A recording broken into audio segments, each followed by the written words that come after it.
Hey everyone, this is Chris Spangle, host of We Are Libertarians, and I'm on the road this week. I traveled to Washington, D.C. for the Students for Liberty's LibertyCon.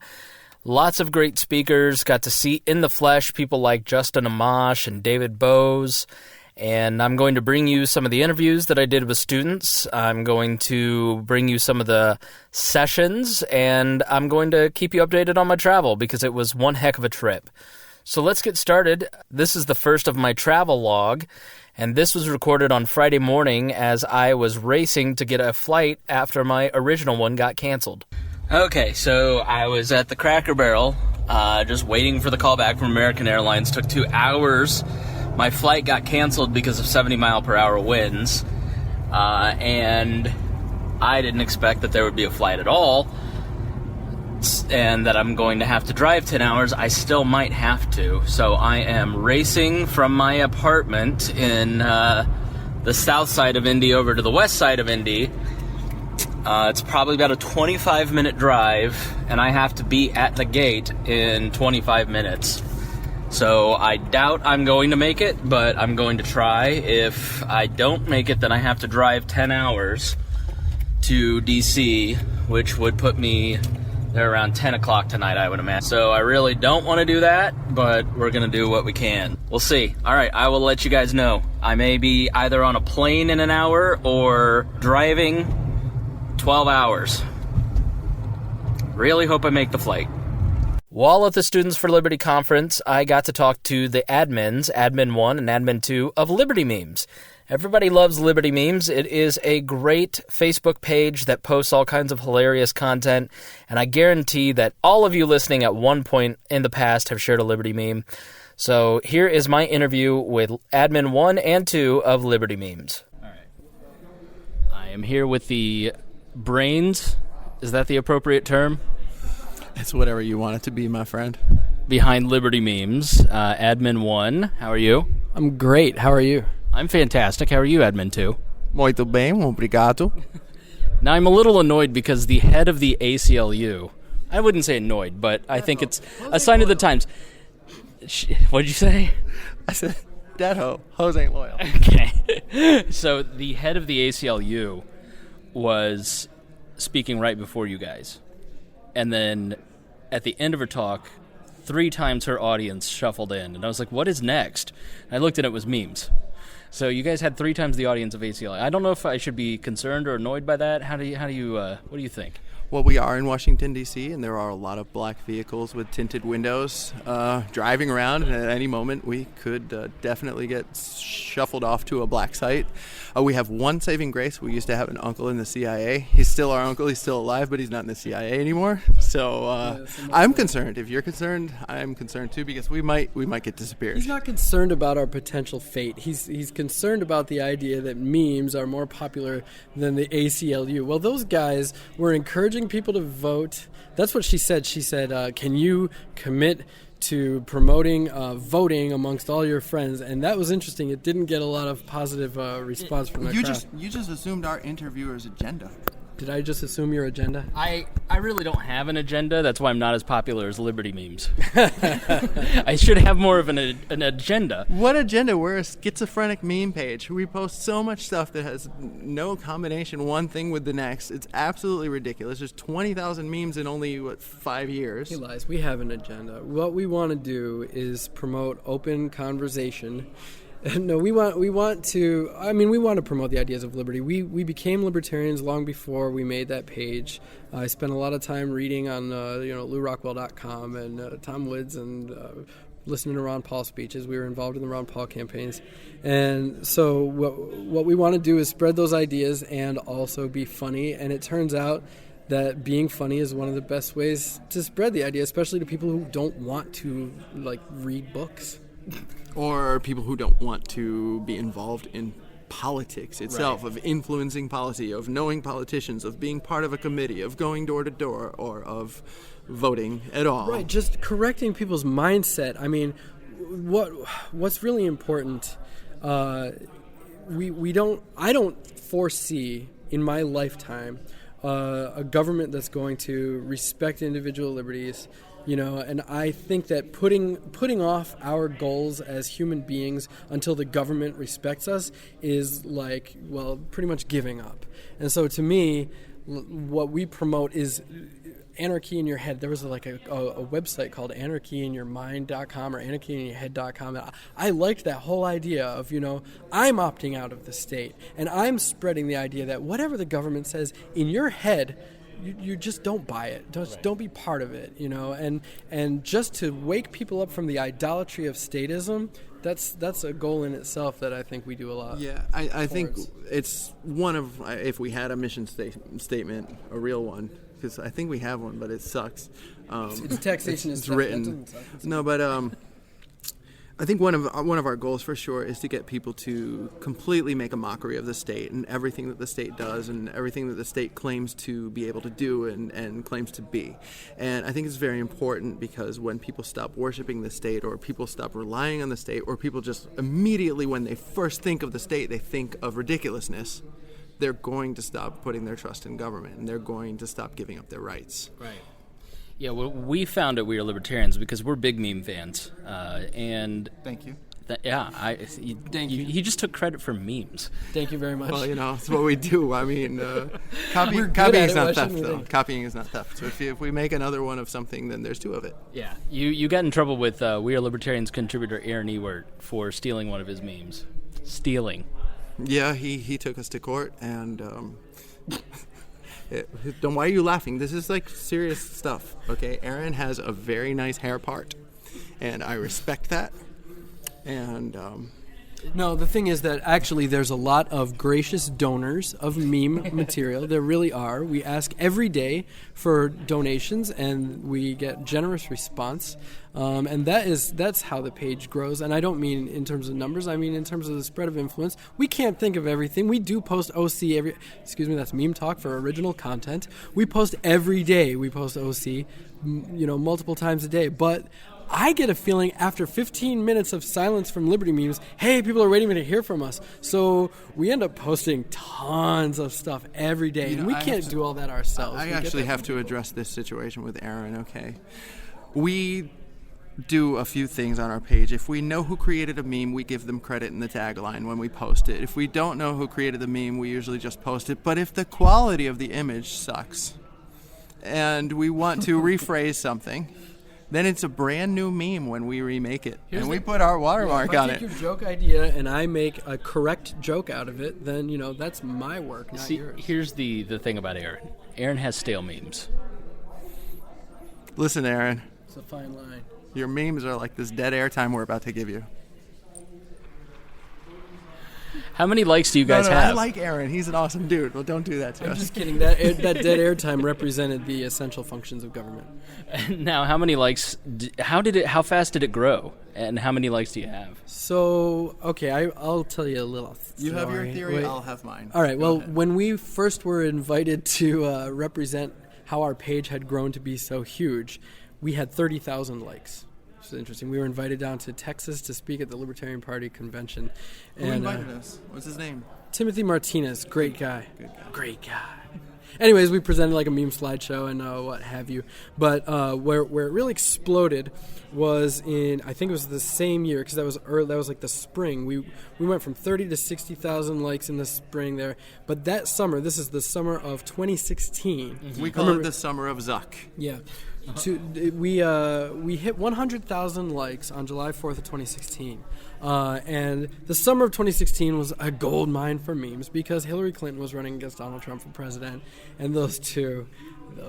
So, when you post something criticizing one, people who were against them latched onto the page. If you posted criticizing the other, then the other way went. And actually, what we would do, you'd criticize Donald Trump, and then when you criticized Clinton, people would say, "Well, this is not what this page used to stand for." Like, yeah, it is. But we criticized both of them, and that really caught the pulse of the American population. People hate both of them; they really do. So just expressing the frustration of these limited options. That helped, but he'll tell you the story of the Zuckening because it really happened to him more so. It was his post. Yeah. What'd you do? So the FBI director announced that he found, I don't know. We have, 500,000 followers almost? No. Probably about that amount of criminal violations by Hillary Clinton, and that he wouldn't be charging her with anything. And we posted a meme that said, it was Hillary Clinton with her smug face. It's the best word I can come up with, because there's probably some dirty words for it. She said, "Silly Americans, laws are for poor people." On our meme, she didn't actually say that, but she thinks it. Right. Anyway, that meme just went crazy viral. It went all over the... 35,000. There's like 35,000 shares in the first day. It reached some millions of people. Probably like 10 million people in the first day. And that's a lot of people, considering the population of this country and the population of people who would be actually paying attention to politics and who would share that, and how many people would see that before the 6 o'clock news that day. So before they even found out the FBI had chosen not to charge her. So we were making the news. You're wrong about that. Well, anyways, go ahead. No, but I mean, we were making the news before the news talked about it, and that's a problem for them because they need to control the narrative. So they just shut us down. What they did was they blocked my profile for 30 days, which they didn't even give me a warning on that, because usually they give you like a 7-day, then a 15-day or something. This meme was so offensive. Hillary Clinton saying, "Silly Americans, laws are for poor people." Just that. I don't even understand what content what community guidelines that actually even violate. They never tell you. No, half the time they don't even tell you which post. But in this case, they just took the post down. They said you violated our standards. Wow. They don't tell you which one. So we got a message that day, both of us, that our page had been temporarily disabled so that they could scrub for further violations. Right. Which is weird. I never saw that before. And then our page got republished, but a whole bunch of our stuff was missing. Really? Stuff that had... He reported this to a friend of his who works for Breitbart, was it? I don't know. Something else, and it got picked up by Breitbart. No. What I did was I posted on the page that this was happening to us, and if anybody knew anybody in the press, then they should get in touch with them right away so that they could find out. Because this was only 1 week after Zuckerberg had a... Is that his name, Zuckerberg? I call him Zuck so much I don't remember his real stupid name. So he... jackass, Mark Zuckerberg. But... he had just had a meeting with all these conservative leaders to talk to them about how he's not trying to control the conversation. Right. About he's not, kind of filtering out the conservative views, and he's not censoring people, and he's not doing anything like that. And just 1 week later, just Hillary saying, "Silly Americans, laws are for poor people," was enough to get our page taken down. And it's only increased with the Russia stuff. It's really a pretense to start censoring content, and I've been shadow banned on Twitter. I mean, We Are Libertarians is as close to libertarian centrism as you probably could, because what we try to do is explain explain politics and the news to people from a libertarian perspective. So we're not hitting you with philosophy. We're not radicals. Well, and we get shadow banned. We get It's not fair, because I come for conference to prove this page not run by Russian bot, by real life Russian. But it's amazing that even the Daily Wire, a mainstream milquetoast conservative site now, is being monitored by Snopes on Facebook. Yeah. I mean, where do you think that these platforms are going because of conservative and libertarian censorship? Well, I want to make it very clear. Let me be clear, as our president from the past would say. I don't want people to think that as libertarians we're telling Facebook that they can't do what they want. Mm-hmm. They can. They're a private company. They can do whatever the hell they want. But as consumers, and this is how the market works, we have the right to raise awareness about the things that they're doing. And when they're doing something like that, we're not saying that they're government censorship. They might be in collusion with the Hillary campaign. At that time, I'm pretty sure they were. But it's not really censorship. They're allowed to do that if they want to. Well, when the Southern Poverty Law Center is the fact checker for Facebook, they basically are in bed with an ideology as opposed to, and that's the thing about grotesque. America, though. It's our fascist system is so messed up in this country that almost every company is in bed with the government somehow. Right. And when that company does something to you, it's the government doing it to it because they've got all that federal funding for it. Right. So, in a way, you could make that philosophical argument. In addition, there's there's an element of self-censorship and self-regulation, and I mean the government doesn't really need to clamp down that hard on a populace who has trained themselves to avoid controversy. You know, and even in business, there's a sense where controversy is bad for business. And so when your business model is an open platform for anybody to say anything, well, they're afraid that someone's going to say something that shakes things up, and they don't want to be held responsible for that. Well, that's actually what happened with the Facebook situation. Is we made so much hay about this innocent meme being taken down that it made world news. Meme. It was Hillary Clinton. It was very guilty. On Drudge Report. After you see the word Drudge Report, it was center column, top of the center column on Drudge Report. I think from it the called us a Breitbart conservative Facebook page, though. That pissed me off. I'm like, we're not. What are you gonna do? Anyway, You got how many likes out of that though? A lot. Quite a lot.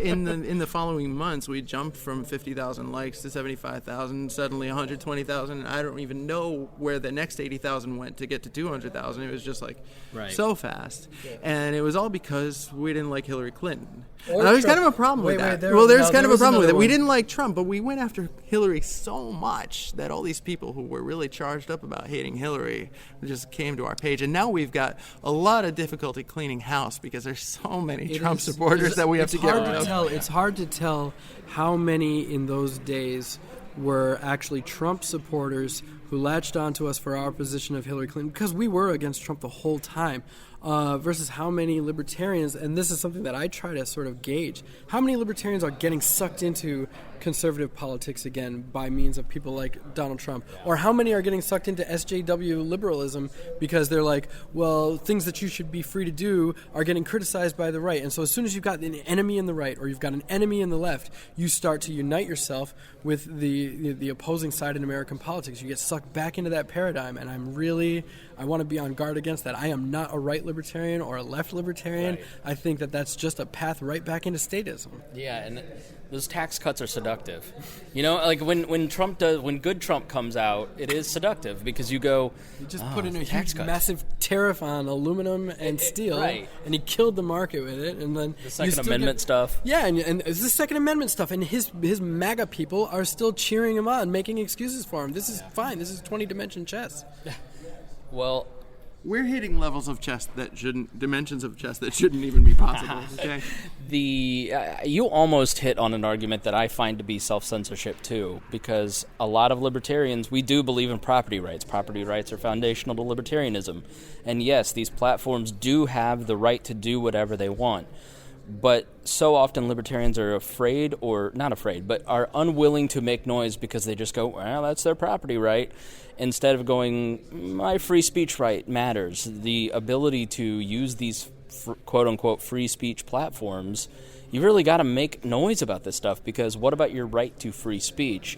Yes, on these private organizations, it does matter, but it does matter that they're private organizations, but you really should stand up for your right to free speech and say we're not going to do business with you if you're going to continue to censor us. Exactly. And part of the platform that I would like to, the part of the agenda, I guess, that I would like to push is to use your freedom while you have it, to use your freedom wherever you can find it. You know, use it or lose it. In fact, in a lot of cases in America, they're going to lose their freedoms without ever realizing that they had them. Your freedom to think independently, your freedom to speak, your mind are things that once they're lost, Americans may not even realize the value of what they've lost because they haven't learned to think for themselves. They haven't learned to speak their mind. So yes, we have a platform to speak, and it is provided by a somewhat, at least to some extent, private organization. So yeah, take advantage of that. You know, speak out while you have a chance, and maybe we'll get shut down. Maybe we'll get zucked tomorrow. Like, that can happen. Black-sided. All right, so final question. Indefinitely detained. Favorite meme. If you can even choose your favorite child. You know, we're not doing this. Really? No. Right. Maybe we are. It'll take me a second, though. I have to think about that. We really have thousands and thousands of memes on our page. There's always those ones where you just lose your shit the first time you see it. So there was one that I really liked. It's not even your favorite. It's just like this was right there the whole time, and There's nobody one else. I wanted to tell you about earlier when we were talking about the campaign between Hillary and Trump, because they were so unpopular, the two of them, and it really showed that the American people see themselves as like hamstrung between two terrible choices. So there's a kid with a fork and an electrical socket in front of him, and he thinks to himself, Trump or Hillary, top socket or bottom socket? Like, what's the difference? It's actually, Facebook took that one down too. They said it might promote self-harm. Oh my God. And I was like, self-harm? They actually, when I had to log back in, and it showed me like suicide hotline numbers and stuff because of promoting self-harm. And I was, self-harm? I can see how if you're like a total idiot, you might think it's a good idea to vote. How about you? Anything? No, I what did I tell you? All right. Wait, Okay. you're going to All violate right. my nap? No, No. I'm just kidding. You can keep asking me because you have the freedom of speech to do that. That's right. But there's so many that I really love, and I just can't choose between any of my babies. I'll tell you what I really like. I've posted this as our background picture many, many times. The Bellamy Salute. If you're not familiar with the Bellamy Salute, look it up, because Americans were freaking Nazis, and when they discovered that the Nazis were making the same hand gesture that we were using, collective speech, but anyways, that American school children were being forced to use when they saluted the flag and recited the Pledge of Allegiance that was written by a socialist, they said, oh, this doesn't look very good, so they changed the position of the hand. But anyway, there's a meme that has all these kids saluting the flag, looking exactly like little Nazi children, and it says, Skycloth demands promises. All right, well, thank you. One last question. Yeah. The first time you get invited to speak and people start treating you like, I've had this where you're like getting invited to Radio Row here, I'm like, somebody thinks I'm legitimate. What are they doing? Like, what was your reaction when you got invited to start speaking at some of these conferences? I'm going to tell you something. I tell myself every day when I look in the mirror, you're not important and nobody cares what you have to say. And that is usually depressing, but lately it's been very reassuring because I like to think that I'm still below the radar and that the CIA is not going to disappear me. But I don't know anymore. What's this now? I lost him after like 10 minutes. No, it's okay. No, he's on his phone. It's okay. Well, you made me look at my phone for memes and to tell you what my favorite was, and then I got really offended because you want me to choose between my babies. I want to hear your opinion. He was making speeches, incidentally, which I wrote. You didn't write all of them. Stop this. I did a lot of the writing. For the Ron Paul campaign, or actually both Ron Paul campaigns, he was very active politically, and I'm more of an introvert. It doesn't come out in the radio interview, but I am. And so I did the writing, and he did the reading for the most part, delivering speeches and stuff. So he was kind of a celebritarian before the page, actually. Yeah, people kind of cared about what I had to say, but what I had to say was actually written by my older brother over here. So that was something. We had some really gigantic gun rallies that I spoke at after Governor Cuomo passed the SAFE Act, and my whole thing at the SAFE Act rallies was, or the pro-gun rallies, was to preach nullification. Mm-hmm. And these people had never heard of that. They just were like, who's our governor candidate? Who's our governor candidate? That's all they wanted. And what happened was that whole movement got co-opted by Donald Trump being the guy who was pretending he was going to be our governor candidate, just so he could bow out at the last minute and help Andrew Cuomo get elected, basically, by taking away any other political action those people could do that year. It was just too late. And so there were 15,000 people at that rally, and that was pretty good. Eventually they stopped inviting me because I was promoting something that didn't have to do with political action but of individual action. Right. They didn't like that very much. That's exactly what I'm thinking when I hear that we're invited to speak somewhere, or that somebody cares what we have to say. I mean, like I said, my message is to opt out of the state. In your mind, get rid of the idols of statism in your mind. And I mean, when I hear that we're more popular, that's what I'm thinking, is that, that message is spreading. People are seeing that the hypocrites in politics do not govern your life. And, we get an opportunity to spread that a little more. Yeah, you guys are the modern pamphleteers. Yeah, so. Well, I see myself as a political cartoonist of the 21st century. All right, thanks so much. I appreciate it. Admin 1, Admin 2, go like Liberty Memes if you haven't already. All right, thank you. Have a good day. So next up on my travelogue, I get to the airport in Philly, I make the plane, and end up getting stuck in Philadelphia. So this is first recorded in the airport and then at the Amtrak station. All right, so I am in Philly, So I am waiting for the train, which comes in 30 minutes, and then I'm going to take that down to the 30th Street station, and then I'm going to get an Amtrak to DC. So funny thing is that everybody else had the same idea, so I either have to pay $200 to get on a quick train. I think I have to go through security or something to get on a quick train, or I have to pay $58, but I have to wait till like 9 tonight. I'm probably gonna pay the extra money just because I don't need to pay the light bill this month. It was the craziest landing I've ever had. Everybody in the plane was terrified because you see the tower, you can't really see the tower, there's no visibility coming in. And we didn't see the ground until we were almost touched down. And he kept slowing the plane down, and when he touched down, everybody cheered because we thought it was going to be really rough, but it wasn't. It was pretty good. So I am officially taking planes, trains, and automobiles today.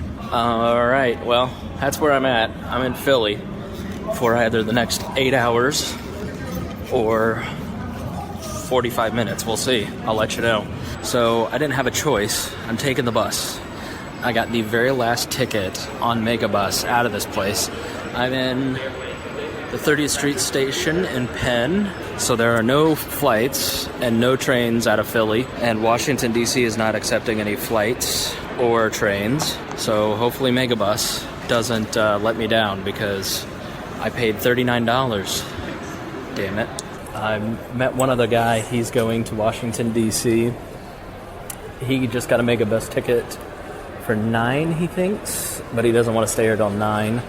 Met up with, so get this. So he was with a girl, I don't remember her name, and so the three of us rode on the train over here. There's no cars. All the cars are checked out. And it's a pretty treacherous drive, apparently. So I'm stuck in Philly till 6. This girl is with us, and she is going to Long Island from North Carolina. And we're kind of standing lost in the middle of the 30th Street station.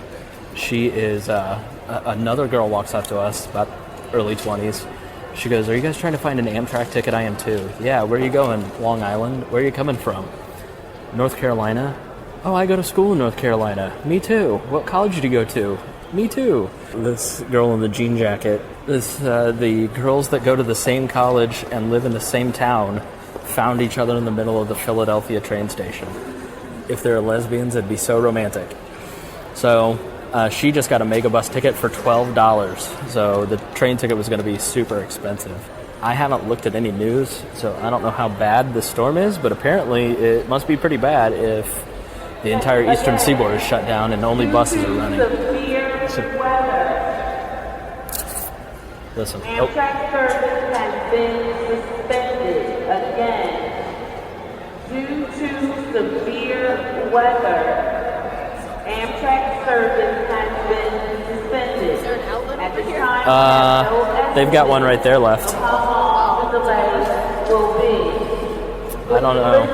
Did they send you an email confirmation? I haven't checked yet. All right, so that's where I'm at. While at LibertyCon, I recorded a couple sessions. The first up in part 1 is Susan Herman. She is the president of the ACLU, and in this presentation, she is speaking about free speech. One quick note, I didn't get the first 30 seconds of this speech, so it does begin a little awkwardly. Take a listen. John Adams was a Federalist, and Thomas Jefferson was a Democrat-Republican, and even though they managed to agree on the compromises in the Constitution, they and their parties agreed on very little else. So I just wanted to remind us that at the beginning of our republic, we did not have this kind of brotherly love. We had a great deal of hyper-partisanship, which we did get past. So here's a picture of what Congress looked like in those days. Okay, look familiar? Okay, not exactly civil discourse to debate the important issues of the day. So hyper-partisanship continuing, when John Adams was the president, the Federalists, in addition to caring about whatever issues they deeply cared about, we're also quite concerned about, to coin a term, fake news.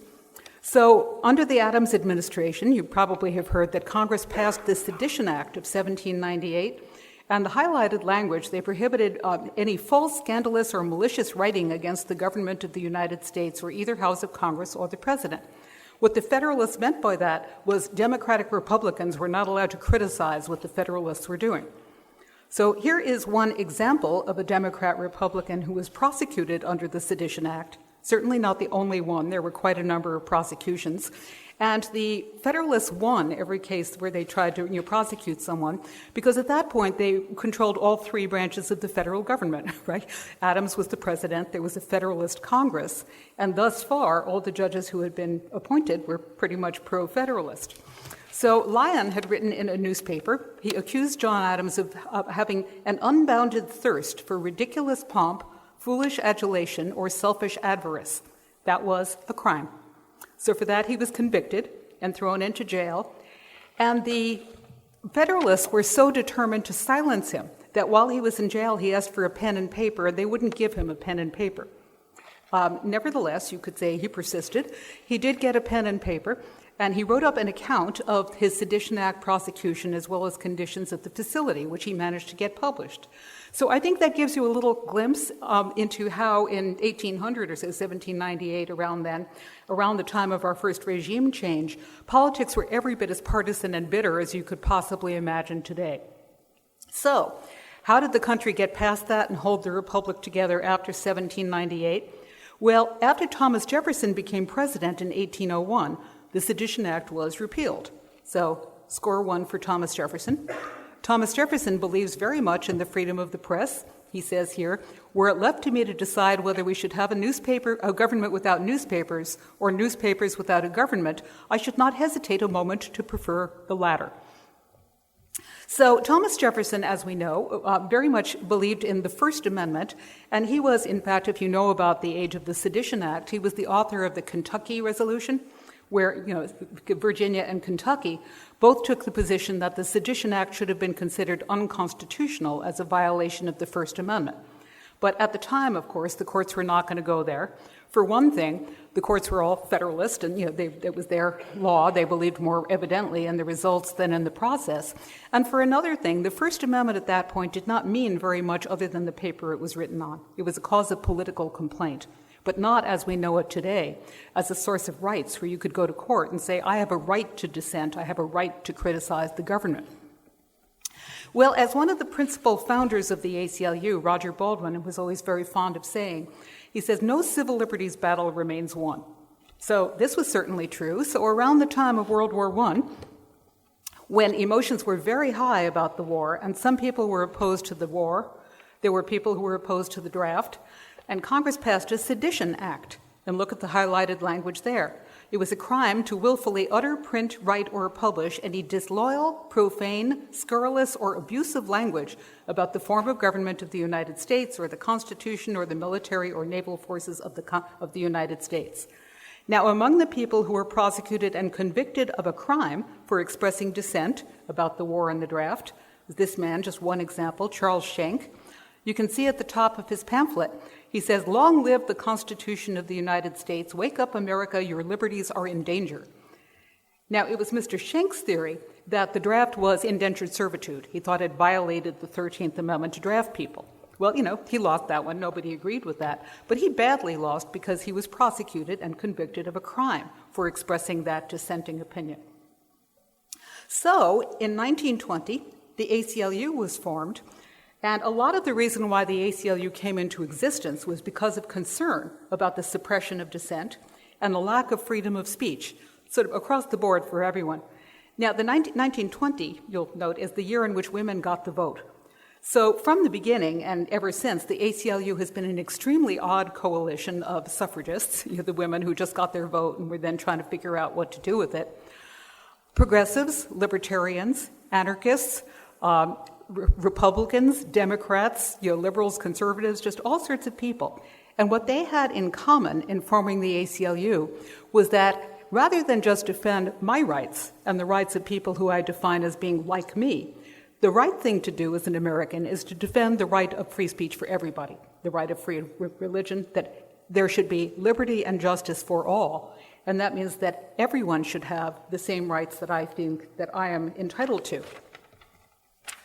Well, ever since, and I could say because of that, the ACLU has always been nonpartisan, And our defense of the First Amendment is always content neutral. We do not only defend speech or assembly that we agree with or religion, we hold that everybody has their own right to make their own decisions about that. The First Amendment has always been a very central part of our work. So this is Roger Baldwin, the founder and first executive director of the ACLU. And one thing that he liked to do to dramatize the importance of freedom of assembly, of demonstrations, and how there shouldn't be limits on freedom of assembly, was he liked to stand up on top of a car. I couldn't actually find a picture of him doing this. I've once seen one, but I couldn't find it. And he would read the First Amendment very dramatically and sort of dare the police to arrest him for reading the First Amendment. You know, pretty good optics, right? He was good at public relations, too. So the idea was to try to convince the courts to uphold the First Amendment so it would be more than just a parchment barrier. So here's a very early pamphlet. This is 1921, where there's a statement of what the ACLU thought the First Amendment should mean, quote from Thomas Jefferson on the cover. And the basic idea was to do a lot of litigation and to convince the courts that sometimes they had to stand up and say, sorry, even if you have a sedition act, or some law that says you can't say that or it's a crime because that's disloyal, that the courts should stand up for people's right to dissent and have a different point of view. Well, there was a lot of litigation that if we had more time I could tell you about during the 1920s and the 1930s that led to the formation of the First Amendment as we know it today, as an actual right to talk back to the government and to say you can't stop me from saying something that disagrees with what my neighbors think or something critical of the government. And I think one of the best signs of the progress that we made was a case in the middle of World War II involving these two little girls, Marie and Kathy Barnett. They were students, school students in West Virginia, and they declined to pledge allegiance to the flag because their family were Jehovah's Witnesses. And what their parents told them was that it was against their religion to pledge allegiance to the state as opposed to God. So, as you can imagine, the West Virginia school authorities were not too happy with this decision in the middle of World War II. And so they suspended the girls from school and then told the girls' parents that they were in big trouble because their children were truant. Okay, catch-22, right? So what's amazing to me is that in 1943, in the middle of World War II, with West Virginia and the government saying people cannot refuse to pledge allegiance to the flag, that's disloyal, that's treasonous. You know, people have to pledge allegiance to the flag. And of course we can punish students and make them pledge allegiance to the flag. The Supreme Court disagreed. One of the things that people were saying at the time was that there was concern that the Pledge of Allegiance to the flag looked a little bit too much like Hitler's salute. And so Robert Jackson, writing the opinion for the court, says, you know, the West Virginia versus Barnett, if you ever need great quotes about the importance of the First Amendment, the court was really there. You may know that Jackson went on to become the prosecutor in the Nuremberg courts. But rather than pursue anything that he said in the Barnett case, I think this is a great statement of, that Jackson made about the basic concept of our First Amendment. Every person must be his own watchman for truth because the forefathers did not trust any government to separate the true from the false for us. Okay, so that's the basic idea, content neutrality. And ever since then, the ACLU has attempted very earnestly to, as Roger Baldwin said, defend everybody, regardless of whether we agree with people's political views or religious views, etc. We just fight for everybody's right to be their own watchman for truth. So ever since the Tinker case in 1969, where Mary Beth Tinker was told that she was not allowed to wear a black armband to school in protest of the Vietnamese War, we've also done a lot of cases involving students' rights. And T-shirts are very often at the heart of this, right? What kind of T-shirt can you wear to school? The ACLU affiliates, we have 50 affiliates around the country, and they have represented students with a whole range of political opinions, left, right, none of the above.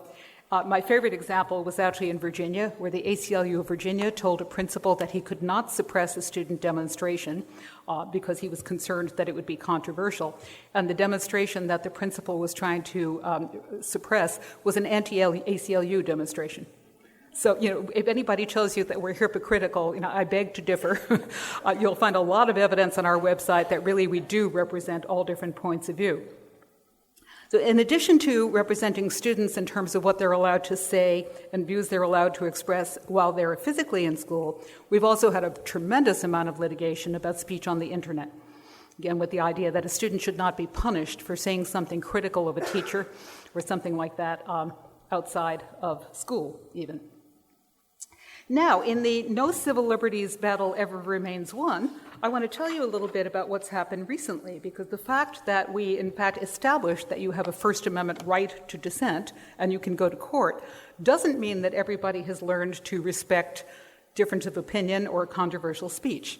So we have litigation going with the MTA in the District of Columbia right here. Anybody take the Metro while you're here? Okay, you notice there are ads up there? Do you know that the ad policy of the MTA is they will not accept controversial ads, anything that might, cause a difference of opinion. They don't like that. So in addition, we have a lawsuit against them for refusing 4 different ads, one by Milo, one by an abortion group, one was somebody else, but one of them was an ad that the ACLU itself wanted to place. And that ad would have replicated what you see here in Times Square, where you can see in the front it says ACLU, We the People. What you can't really quite see well enough is that on either side of the ACLU banner and then above, what the ad was the language of the First Amendment, the text of the First Amendment in English, in Spanish, and in Arabic. And at the bottom it says the Constitution is for everyone. Okay, it was a great thing in Times Square. We won awards for it. The news was all over it. Somebody had a great idea in terms of the Constitution is for everyone. Well, according to the MTA, when we wanted to put up the same ad in the Metro, the First Amendment is for everyone, literally just the First Amendment in 3 languages, the MTA said you can't put that up, too controversial. So does that sound like Roger Baldwin getting arrested for reading the First Amendment? Pretty ridiculous, right? So I think that the First Amendment today is really under siege by both the federal and state governments in a number of ways that we need to be concerned about. You may not have been following, but also locally, since we're in D.C., the Trump administration has brought quite a few prosecutions against demonstrators during the president's inauguration, long chapters about that. And the president has also been saying all sorts of things that do not exactly accept the Thomas Jefferson view of the importance of freedom of the press. Frankly, disgusting the way the press is able to write whatever they want to write. So we have not gotten to the point where there are sedition laws. The president is not able to prosecute people who say that he's full of pomposity and avarice. He can't do that at this point. But I think that these statements are undermining kind of public support for freedom of the press. I think having this kind of attitude to the freedom of the press come from the White House is of concern. And let me say again that you may have been reading the ACLU does bring quite a number of lawsuits against the Trump administration, but that's where we believe that President Trump has done things that are unconstitutional. And on the nonpartisan side, let me say that we have actually sued every president since we've founded since 1920. Thank you. Barack Obama used to complain about us. Well, I thought you liked me. Why are you so, so it's sort of, to us, it's sort of like your mother said to you, it's not that I don't love you, I just don't love your behavior. So we never support or oppose candidates, but there is behavior that we oppose, and I oppose this behavior. I think it is not a good thing. We should have learned that lesson from John Adams, that it's not a good thing to try to silence your critics. Okay, so I was telling you before that you probably will hear from people on the right that the ACLU is so hypocritical that we really only defend left-wing speech. Well, you probably know that the ACLU of Virginia... I'm sorry, but I only started like 15 minutes ago. We started quite late, so I'm not going to end in 5 minutes. They told me I had 25 minutes to speak, and I have been speaking for less than 15. Okay, so we represented the Mr. Kessler in Charlottesville, and so we were criticized. I think that's a kind of a good rebuttal to people on the right. We do represent right-wing speech as well as left-wing speech. We've also been criticized by people on the left who say that the ACLU has been betraying our progressive heritage. And to them, I say, here's a pamphlet from 1934 where the framers of the ACLU said, you have to be content neutral. We will defend Nazis who want to speak about their views in 1934, not when they're armed. So we represent the white supremacists. We represent Black Lives Matter. We are very concerned about anti-protest bills that are proliferating in about 17 different states to try to chill expression. But, and I think the last speaker in this room just talked about this a little bit, that one of our greatest threats to free expression is not just the state or federal government, but ourselves. that there are so many people, especially of younger generations, who want to be protected. They don't want to have to listen to speech that they don't agree with.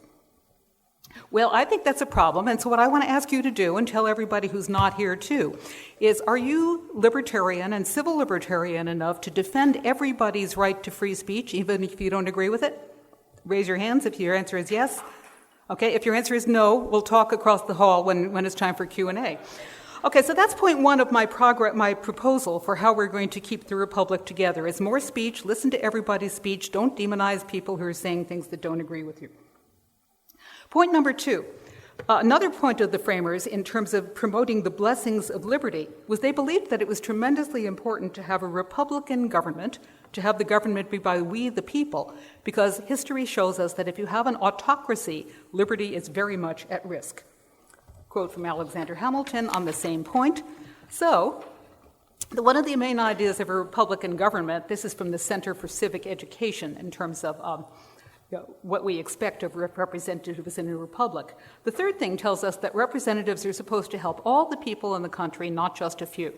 Now, that stood to reason because at the beginning of the republic, almost nobody could vote. Women couldn't vote, people of color, people without property.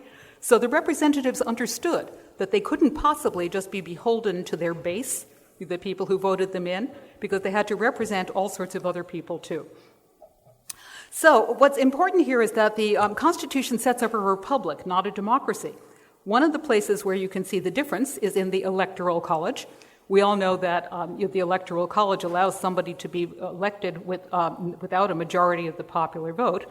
And if you have any questions about why that's a problem, you can read a piece that I published which talks about why the origins of the Electoral College are really in slavery. It was really to allow the states, the slave states, more power than would have been their due. The ACLU has opposed the Electoral College for 50 years. It's not partisan for us. We don't look ahead to see are Democrats or Republicans going to win. We just think it's anti-democratic. Many other things that are happening today are traceable back to the fact that the Constitution also left it to the states to decide not only who could vote, but what the rules should be about voting. So the states recently have been using that power to gerrymander, to try to put a thumb on the scale so that the people who are in cannot be voted out. And that, to me, again, nonpartisan. I don't care whether it's Republicans in North Carolina who have gotten a state that's just about equally divided between Democrats and Republicans and used to have a 7-6 delegation in Congress. Now they have 10-3 because the Republicans gerrymandered the map. And the Democrats in Maryland have also gerrymandered.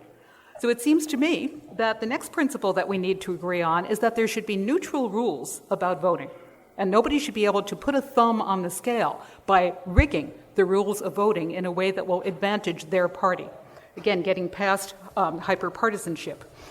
I'm going to skip over the examples since we started late and we don't have a lot of time, but there's this whole felon disenfranchisement, which has been a tremendous distortion to democracy.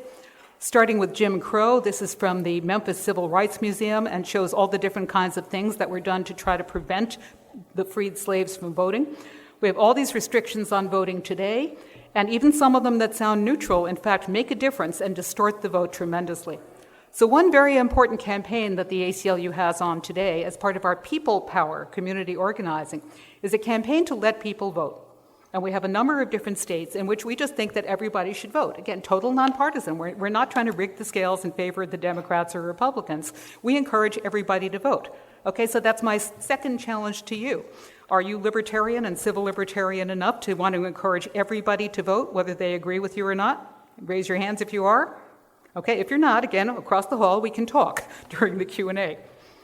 Okay, now, as in the First Amendment area, the threats to democracy are not only from governments, state and local, they're also from ourselves. Now, I hope that you are shocked by this. This is who voted in the last midterm election. How many of you are in the age group of 18 to 29? Okay, 16% voted in the last midterm election. That means 84% did not. Okay, who's willing to get out there and tell people, all your contemporaries, they should vote? Okay, regardless of who they're going to vote for, everybody should vote. Again, we have to get past the partisanship. So the last thing that I want to tell you is that a third idea that the framers had for how we could keep a republic together despite the fact that we all disagree so vigorously about so many things was the idea of civic virtue. Now, they meant a lot of things by that. Here's a few different definitions. One thing they meant is everybody should vote and should take responsibility for what's happening in our government. Because you let the government go, you let the government become an autocracy, you're not going to have liberty. So to me, if you want to have both liberty and equality, I don't believe that that's a zero-sum game, but I think we cannot have both without something like civic virtue, or another way to put it is I think what the French call fraternity. Our vision of fraternity would not be everybody has to be the same and be French. I think our vision of fraternity is everybody gets to be who they are, right? So I wanted to end with Lin-Manuel Miranda's revision of who the framers are in a way that includes everybody who is an American now. So I want to remind you of the 3-part program of which I would like all of you to tell everybody who's not here of what I would like to do. This is my ask. Number 1, will you promote the First Amendment? Promote everybody's speech, not just if I agree with it, I'll promote it, and if not, I won't. Okay, number 2, will you promote everybody's right to vote, whether or not they're going to agree with you on the result? And number 3, will you promote conversation? Will you talk to people who might not agree with you? Will you encourage other people to talk to people they might not agree with? Will you encourage people to find ways to have conversations instead of just yelling at each other or retreating to our own little echo chambers of only the people who agree with us? So if I had time to flip all the way back, I would flip back to that beautiful portrait of Benjamin Franklin with John Adams and Thomas Jefferson. And I would say to you, I think what we have to do is we have to try to get past our partisanship, to get back to the spirit of that lovely painting where people, Adams and Jefferson, who fundamentally disagreed about so many different things, were nevertheless able to agree about our fundamental values and find a way to put what they agreed on into the Constitution. So that's my ask for you. Thank you.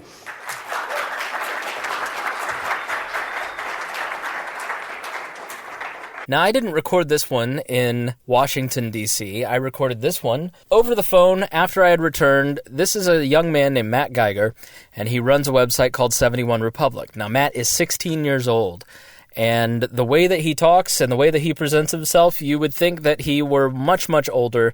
He's very well-spoken, and I would not be surprised if we saw young Matt become president of the United States as he wishes. So check him out and check out his site. Here's our interview with Matt Geiger. Well, I'm ready to go.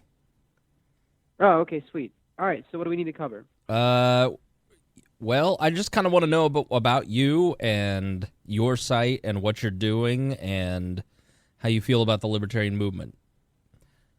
Okay, sure.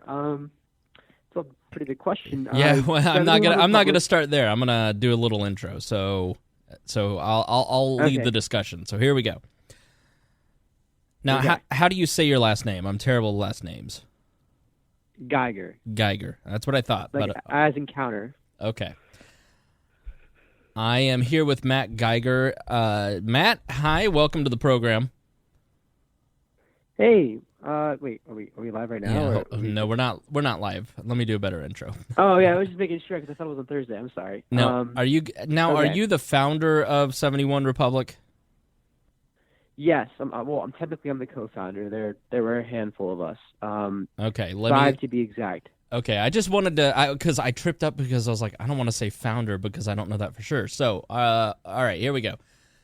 I am here with Matt Geiger. He is one of the founders of 71 Republic, which is a libertarian news site. And Matt, how old are you? I am 16. 16 years old. So as I traveled out to Students for Liberty, I wanted to talk to someone who is engaged in the libertarian movement and is a student, not a college student. So you're what, a freshman or a sophomore in high school? Junior high school. Junior, okay. Sorry. Now, you have a really pretty site. This is a really impressive site, 71 Republic. Can you tell me what that is? Yeah, so the 71 in the name stands for 1971, which is a pretty pivotal year in politics. Not only is it the year that the Libertarian Party was founded, but it also was the year that Nixon shock happened when we were taken off the gold standard. And it's just kind of a relevant year because, it's very symbolic of the Libertarian Party and the Libertarian movement because, the Vietnam War was taking place during the time and there's, anti-war movements. And not only is the year significant, but just the cultural surrounding behind it is also just as significant as the year itself. So we kind of put that together and we you really can't name your site 71, and so we figured, we live in a republic, the United States, and so we just put it together, and it sounded kind of catchy, so we just ran with it, 71 Republic. So you're saying we. Who else is involved, and how did this come together? Okay, so brief history. Back maybe in late summer 2016, early August, late July, a couple of my friends, now when I say friends, I mean online. These people are not local. I had a friend who was interested in politics from Kentucky, and he had some friends from Texas. And basically what happened is we just kind of brought a bunch of our friends together. We started setting this up, and over time it kind of, the vision for 71 Republic kind of came together. By the time this thing got kicked off, so June 10th, 2017, so almost a year ago, about 10 or 8 or so months ago, there were 5 of us that were technically managing the project. 2 from Illinois, 1 from Texas, 1 from California, and me from Maryland. That's kind of how things got kicked off. That's how it came together. Now, in addition to the 5 people that kicked this thing off, we were surrounded by a ton of friends from around the country that were teams as well that were willing to write for us. So we had maybe 20 people back in the project to get going, and we had about $500 in funding that I had raised with the help of some of my libertarian friends. So that's kind of how this thing got kicked off. So would you describe it as a news site? How would you describe it if people have never gone to the site? Sure. I would describe it as a news and politics site. Now, that being said, it's pretty open. I mean, we cover things outside of those 2 aspects. I mean, we cover stuff, we do book reviews, we do movie reviews, we cover sports sometimes. But if I had to generalize it, it's really just the combination of trying to report news from an unbiased manner and then having a different spin in our editorial pieces that you usually wouldn't find on the internet, or what you usually wouldn't find in corporate media, I should say. So are most of your contributors Gen Z or under 21? Yeah, there's only a handful of us that are actually over 18. So one of our biggest writers is over 18, Spencer. He's 31. But besides that, I mean, most of us are between the ages of 12 and 18. Wow. So how to have a high school student start talking about Nixon, that's a level of nerdiness not seen since I was 16, and I say that with love. So, how do you know so much at such a young age? I mean, tell us your origin story.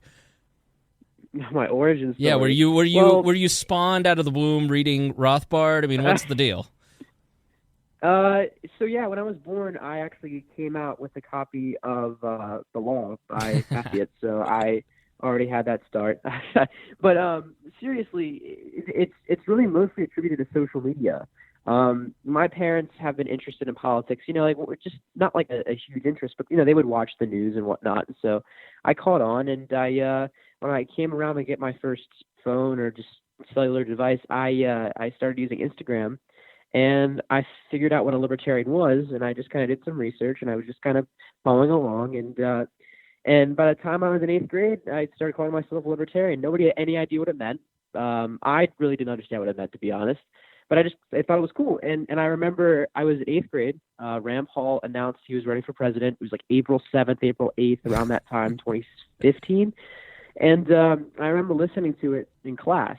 I had my little iPod, and I ran the earbud through my sweatshirt so no one could see, and I was just listening during class. I was listening to him announce his presidential campaign, and I was really into that whole thing, the Rand Paul, Ron Paul. I mean, I had watched a ton of videos on YouTube. I started reading a ton of books by them, and The Fed was one of the first books I read.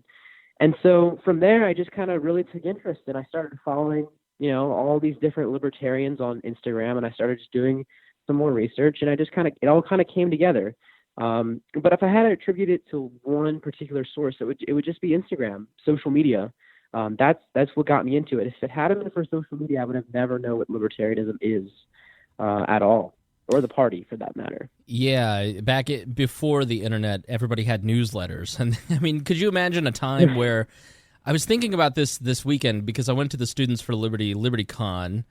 And I was watching David Bose, and I was thinking, isn't it amazing that I know about David Bose and the Cato Institute because of social media, because of the internet? and he was talking a little bit about social justice warriors and some of the changes in social media, and I thought, man, what are we going to have to go back to printed newsletters that we mail each other? Because that's how it was in the 70s, 80s. That's really how the movement was started. So when did you decide to start an actual news site? It's a lot of work, and trust me, I know. When did you actually, what is the purpose of putting this website out? Okay, well, I had my own blog when I was a freshman in high school. Asked my dad for $15, bought mattsblog.org or some sort of domain like that. And I would just kind of every week after school, I would come home and I would just kind of throw something up. It would be like 250 words, 500 words, nothing crazy, but it'd just be like my thoughts kind of written down. And then I started to see it get a couple of views here and there, and it was pretty cool. And I took a really big interest in the work that I was doing, and so did other people. And it was for the first time I felt like I had a voice, and that people were listening to me, and that was pretty powerful. And so what I did was I continued to grow this website, and with the help of some of my friends coming along, like I said, they supported me, and the vision just kind of culminated. Originally, we were supposed to, and this is all written in the About section of the site, so 71republic.com/about. Got to put that plug there. But the way it worked is we just originally wanted it to be some sort of podcast where we all kind of came on and just kind of talked for half an hour and threw it out there and see where it went.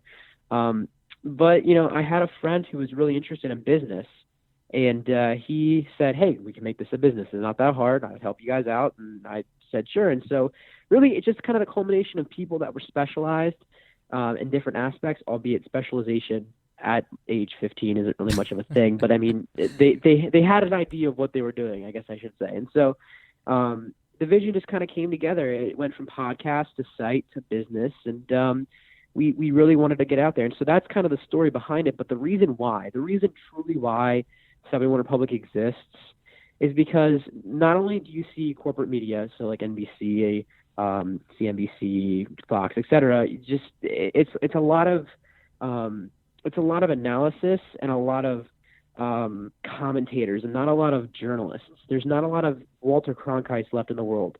So that's one of my big things is to just bring back news. If you want to read what's going on in the world and not get it through a filtered perspective, then that should be your prerogative, and you should be totally allowed to do that. And that's one of the reasons why we started it. The other thing is that when it comes to these commentators and these analysis, they're usually just a mouthpiece for either the Republican or Democratic parties. It's just your conservative viewpoint and your liberal viewpoint, just to put it really simply and to oversimplify the whole thing. There needs to be a different viewpoint.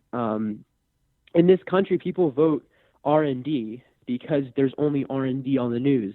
There's only R&D in politics. Nobody hears about L. And it doesn't even need to be partisan related. It can just be the fact that there are no other viewpoints that come from a different perspective besides the conservative, the typical conservative, and the typical liberal. There needs to be an alternative viewpoint. And so we primarily propagate the libertarian viewpoint, but we're also open to other viewpoints that aren't covered in your traditional corporate media. So the two main reasons why the site was started was to allow people to view their news unabridged from opinion and to allow themselves to divulge themselves into a different opinion that they may not hear on the TV. And so that's our two big reasons, two pillars, if you will. That's great. Yeah, you and I go hand in hand in terms of what we're trying to achieve. I mean, this podcast is really about giving people all angles of the actual story and fighting propaganda at every turn and making sure that people get the information that they need to understand the actual stories that are going on from a libertarian viewpoint. And I have served in the Libertarian Party, and I vote Libertarian, but I also vote Republican and vote Democrat when I go into the polling place. So I've become less partisan, especially over the last couple of years. I could never be a Republican or Democrat again, and I'm skeptical that the Libertarian Party will work personally. But I wonder if you... I've noticed that there is, in millennials and Gen Z, there's a real skepticism of any political party. It really is based around the individual. Libertarians love Justin Amash, and they love Rand Paul and Thomas Massie, all for good reasons, and just aren't really that enthusiastic about joining the Republican or the Democrat or the Libertarian parties. Have you noticed this trend? Where do you fall in terms of partisanship, if anything? What are you seeing amongst your peers? Okay, so firstly, myself, I am technically, because in the state of Maryland, you can register before you're legally allowed to vote. You register at 16, so I registered a couple months ago. I registered as Libertarian. And the thing is that I personally have served in official positions within the ELP. Like, I run my county affiliate. I started my county party a couple years ago. I've helped out with social media. I started the Libertarian Party Instagram page and their Snapchat. And I've been a really big movement, or a really big piece, rather, in the Libertarian Youth Caucus. So I've served in a handful of positions here and there, and I know my way around, I guess you would call it the inner workings of the Libertarian Party. But in terms of what my peers see, it's interesting. A lot of kids, and really a lot of people, I mean, you can say that almost anybody really is a libertarian, but when you apply a particular ideology to it, like, for example, if I were to read a quote from Thoreau to any just normal person, most times, say like 8 out of 10, 9 out of 10, they would say that makes sense. I agree with that.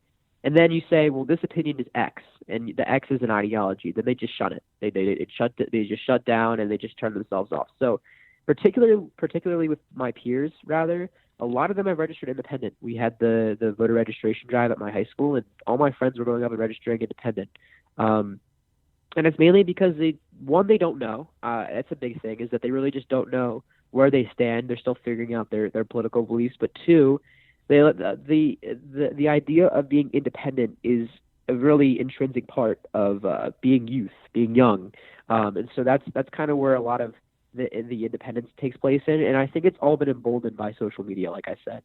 So you might not have seen very much of it in the 70s and 80s, because those teenagers were still following in the footsteps of their parents. But by the time you have social media and teens can actively communicate with teens all around the country, then they start to form their own beliefs, right or wrong, factual or not. They're thinking more independently at a younger age, which is why you see such a huge surge in independent registration. So personally, for me, I'm a bit more partisan, although I'm starting to step out because I have kind of been a little bit turned off by some of the things that have been happening within the party. But as for my peers, it's really just a combination of traditional societal norms combined with the social media aspect. It really just makes a huge impact, and it changes the game completely.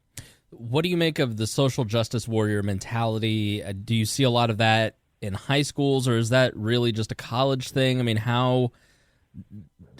I would imagine, and I've talked to several high school students where this has gone on in their high school, where everything's offensive. The majority of the kids, they say, just kind of roll their eyes and go, well, they just want attention. I don't. How much discussion has there been around free speech and the lessening of free speech amongst a certain part of our electorate? So in high school, it's not. It's different than college, for sure. I actually haven't been to college, so I really can't say. But with high school and my classes and my students and my peers, a lot of it is kind of a herd mentality. Now, ironically enough, the area that I live in Maryland, is actually super conservative, which is pretty ironic. So there's a lot of, for lack of a better word, there's just a lot of country folk. There's a lot of people that are very traditional, rugged, hard people. So they're pretty conservative. The kids that'll show up to school with Trump flags on the back of their truck. But there's also a large contingent of people that would align themselves with the Democratic Party or consider themselves liberal. And there is a lot of restriction. A lot of it is just kind of, how do I put this? It's excitement. It's combined with just like the feeling of emboldenedness and the feeling of power. A lot of the people that I say would align themselves as liberal, there's a lot of great people that are open to discourse, but it's very I'm trying to put this in a good way. Basically, what I'm trying to say is that it's not as nearly as extreme as what you'd see on YouTube if you search SJW or go on Twitter or anything else. It's just very it's like the beginning stages. You start to notice people that are kind of turning themselves off, people that think a certain way with no facts but just feelings to back up their evidence. And people just kind of shut themselves off, and what they do is they put themselves in these groups that agree with them, and that's kind of how it comes together. So I just would really say that instead of high school just being the same thing as college with the same atmosphere and the same attitudes, I'd say it's all cultivated there, because public school naturally has a very, very strong tendency to coddle children, and it's kind of incubated there. Just the idea of the world revolves around myself, and the idea that you must think this way, and if you disagree, it's kind of hard for me to handle, because a lot of discomfort has already been banned in the classroom, or has been limited because the teachers themselves have much fewer rights in the classroom than they did in previous decades. So I'd say it's really just, it's incubated there. It's not that obvious if you weren't really paying attention to it, but it's definitely started in public schools. And I'd say that it's really the root of a lot of our problems that we have today is just the schooling system that we have in the country. Yeah, and I've been working on a theory as I talk to various Gen Z kids that the next generation, the one after millennials, are really going to be far more conservative and far more religious than my generation, especially the older millennials, because it's countercultural. When I was in high school, it was countercultural to be an atheist. It was countercultural to be liberal. But now it's countercultural to be conservative, and it's countercultural to be religious. Am I on to something, or am I just an idiot? I would say you're right. I mean, historically, you look at baby boomers, right? I mean, they're pretty much the exact same thing as Gen Y or millennials now. It's all countercultural. So you're right in saying that. But the thing is that I would say that there is one wrench in the theory, right? So if all things being equal, right? If everything was the same, then you're correct. But the one thing that does throw a wrench in the system is the current state of society, and so, or just the current state of the generation. And what I mean by that is what are the important and relevant figures that exist and what dictate the discourse, and specifically politically. And so having a figure like Reagan in the 1980s was huge for youth, and having a figure like Trump in the 2010s is huge for youth. And so really, I'd say if you have a boring, bland political leader, or boring, bland just leader in general that doesn't really emit much difference, then you're correct. But if there is somebody that changes discourse, or that is often talked about, or is the center of attention, then the countercultural shifts from the generation prior to the person in power. And so that's kind of what we've seen a bit with Trump, and a lot of it with my peers is just they're being countercultural to the Trump presidency and administration and those that support it. And so naturally they kind of align themselves more to the left. But at the end of the day, like if we're like going to be completely honest, it's not that hard to convince young people what they should be thinking. So that's a bit kind of authoritarian to say, but what I mean by that is like if any actual political party with a good marketing campaign that actually understood youth wanted to go ahead and get a youth base, they could do it pretty easily. I mean, I had my friends shouting privatized schools last year, and like literally running teachers out of the testing rooms when they were taking standardized testing, and just having I have a libertarian club in my school with 50 kids in it. It's not hard to do. You just have to understand the message and fine tune it for youth. That's just the overarching thing. So yeah, you're correct in what you're saying. But if there is a political leader that causes or that stirs the pot, then it typically shifts to that political leader, if you get what I'm saying. So you said you had 50 kids in your libertarian group. It's not that hard to get kids to show up if you can speak to the youth. I'm sure that a lot of our listeners probably have trouble speaking to the youth or understanding exactly how to do what you've done. Can you break that down for them? Sure. So I'm going to try to put this in the simplest of terms. So basically what it is you need to find out what youth are geared towards. So what piques their interest. And I'm going to be completely honest. One of the biggest ways I've been able to bring people in is through individualism. And so what I mean by that is I kind of show them their current state, and I ask them to step back and look around it and ask if they really enjoy it. And obviously the answer is going to be no. And so what I'm saying is that you have to hit school. Schools is a huge one. Kids naturally do not like school, and that kind of coincides with not liking authority.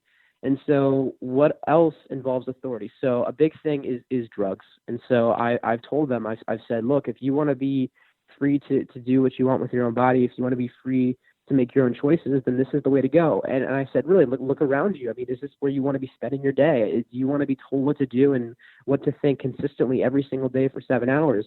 If not, then join me. And that's kind of how it works. You just need to appeal to the natural intrinsic rebelliousness within youth. Just the feeling that things need to be different. Obama did it. I mean, look at the whole slogan for the Obama 08 campaign was change. When people expect and think change, then they will join your movement. So basically, you need to find what piques the interest in the change, and that is authority. And so you need to explain to them that authority, well, without becoming an ANCAP, but you know what I mean. You have to explain to them that with more individualism, X, Y, and Z happen. And so basically what I'm saying is that you need to get the change and you need to find what makes them think that change. And really it leads down to making their own personal decisions for themselves and reforming the education system. That's great. Yeah, Matt, you're really impressive. You're really well-spoken. I think a lot of our listeners are going to feel the same way. And if they want to get in touch with you, how can they get in touch with you? How can they follow? Let me ask you this before we go. What do you want to do? Because if you continue to do what you're doing, you're going to be an absolute monster by the time you're my age. Because you get those reps in, you get that 10,000 hours, you're just going to be fantastic at this. You've got a natural talent for it. So I would encourage you to stick with political commentary because you're very good. You're better than I am at 16. So you're someone to definitely watch in the libertarian movement. Well, I appreciate it. In order, what were you saying? So what would you like to do when you grow up? What would I like to do when I grow up?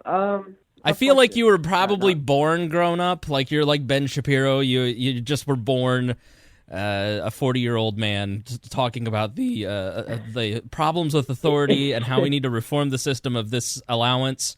I'm doing XYZ. My labor mom is worth more, 1 nickel more an hour.